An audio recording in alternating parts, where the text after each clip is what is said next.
ಚೆನ್ನೈ ಸಮೀಪದ ಮಹಾಬಲಿಪುರಂನಲ್ಲಿ ದಕ್ಷಿಣ ಭಾರತದ ರಾಜ್ಯಗಳ ಪ್ರಮುಖ ಸಭೆ ನಡೆದಿದೆ.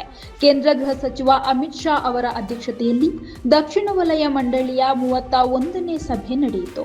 ಈ ಸಭೆಯಲ್ಲಿ ಕರ್ನಾಟಕದ ಉಪಮುಖ್ಯಮಂತ್ರಿ ಡಿಕೆ ಶಿವಕುಮಾರ್ ಸೇರಿದಂತೆ ದಕ್ಷಿಣ ಭಾರತದ ಹಲವು ರಾಜ್ಯಗಳ ಪ್ರಮುಖ ನಾಯಕರು ಹಾಗೂ ಸಚಿವರು ಭಾಗವಹಿಸಿದ್ರು. ಸಭೆಯಲ್ಲಿ ಕರ್ನಾಟಕವನ್ನು ಪ್ರತಿನಿಧಿಸಿ ಡಿಕೆ ಶಿವಕುಮಾರ್ ಅವರು ಪಾಲ್ಗೊಂಡಿದ್ರು. ಅವರ ಜೊತೆಗೆ ಕರ್ನಾಟಕದ ಐಟಿ, ಬಿಟಿ ಹಾಗೂ ಗೃಹ ಸಚಿವ ಪ್ರಿಯಾಂಕ್ ಖರ್ಗೆ ಕೂಡ ಸಭೆಯಲ್ಲಿ ಭಾಗವಹಿಸಿದ್ರು. ಇನ್ನು ತಮಿಳುನಾಡು ಮುಖ್ಯಮಂತ್ರಿ ಸಿ ಜೋಸೆಫ್ ವಿಜಯ್, ಕೇರಳ ಮುಖ್ಯಮಂತ್ರಿ ವಿಡಿ ಸತೀಶನ್, ಆಂಧ್ರಪ್ರದೇಶದ ಮುಖ್ಯಮಂತ್ರಿ ಎನ್ ಚಂದ್ರಬಾಬು ನಾಯ್ಡು ಹಾಗೂ ತೆಲಂಗಾಣದ ಉಪಮುಖ್ಯಮಂತ್ರಿ ಬಟ್ಟಿ ವಿಕ್ರಮಾರ್ಕ ಸೇರಿದಂತೆ ದಕ್ಷಿಣ ಭಾರತದ ಹಲವು ರಾಜ್ಯದ ನಾಯಕರು, ಸಚಿವರುಗಳು, ಮುಖ್ಯ ಕಾರ್ಯದರ್ಶಿಗಳು ಹಾಗೂ ಹಿರಿಯ ಅಧಿಕಾರಿಗಳು ಕೂಡ ಸಭೆಯಲ್ಲಿ ಭಾಗವಹಿಸಿದ್ರು. ದಕ್ಷಿಣ ವಲಯ ಮಂಡಳಿಯ ಸಭೆ ಎನ್ನುವುದು ದಕ್ಷಿಣ ಭಾರತದ ರಾಜ್ಯಗಳ ನಡುವಿನ ಪ್ರಮುಖ ವಿಚಾರಗಳ ಬಗ್ಗೆ ಚರ್ಚೆ ನಡೆಸುವ ವೇದಿಕೆಯಾಗಿದೆ.